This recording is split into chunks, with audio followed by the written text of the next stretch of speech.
Dr. Jaishankar, a lot of your commentary was focused on democracy and furthering democracy and different forms of democracy.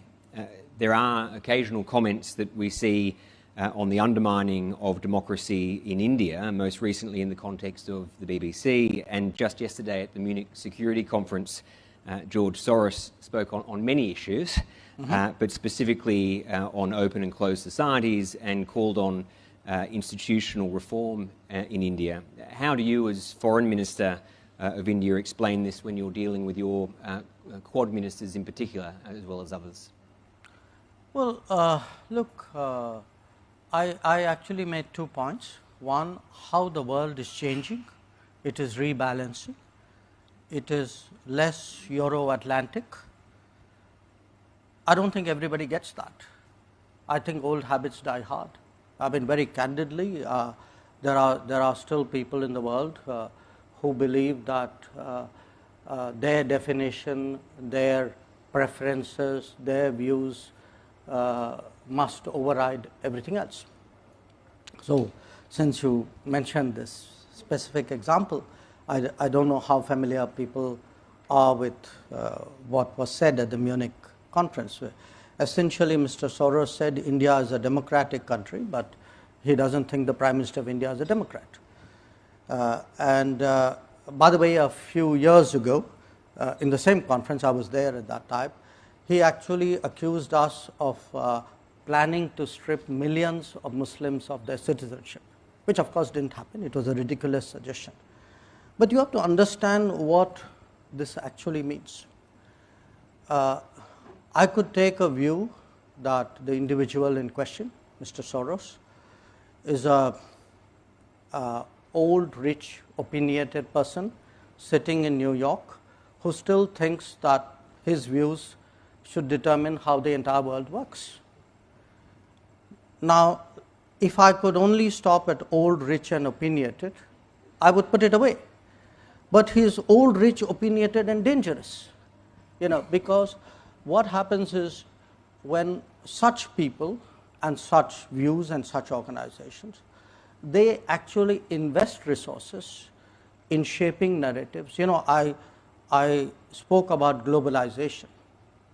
Now, what globalization does is it actually creates lot of the seamlessness of globalization, which creates all the opportunities, also allows narratives to be shaped, money to come in, foundations to go about their agenda. Now, in this particular case, I mean, it is very clear that he has very strong political preferences. He actually thinks that, I mean, doesn't matter that this is a country of 1.4 billion people, we are almost there, whose voters decide how the country should run. He actually thinks, well, if, and again, I cite him as an extreme example, okay?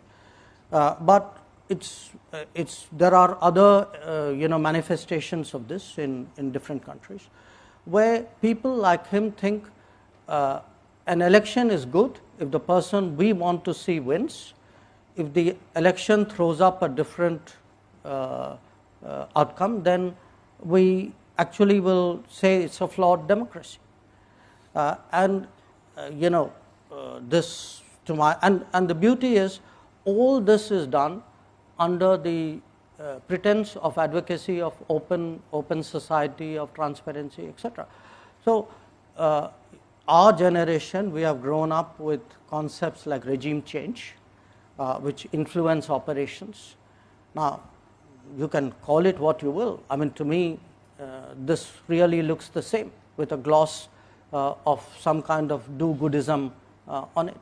So, for me, it's actually necessary today that we have today a serious conversation on democracy.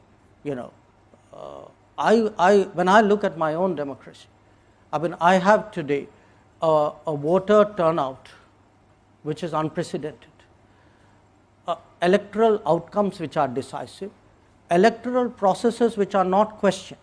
We are not one of those countries where after the election somebody goes to arbitrate in court. Okay? We don't have any hanging chads either. And where you actually say, I will sit in judgment over the verdict of voters. Now, my sense of democracy is the voter is supposed to decide. And it worries us because look, we are a country which went through colonialism. We know the dangers of what happens when there is outside interference in whatever guise in your politics.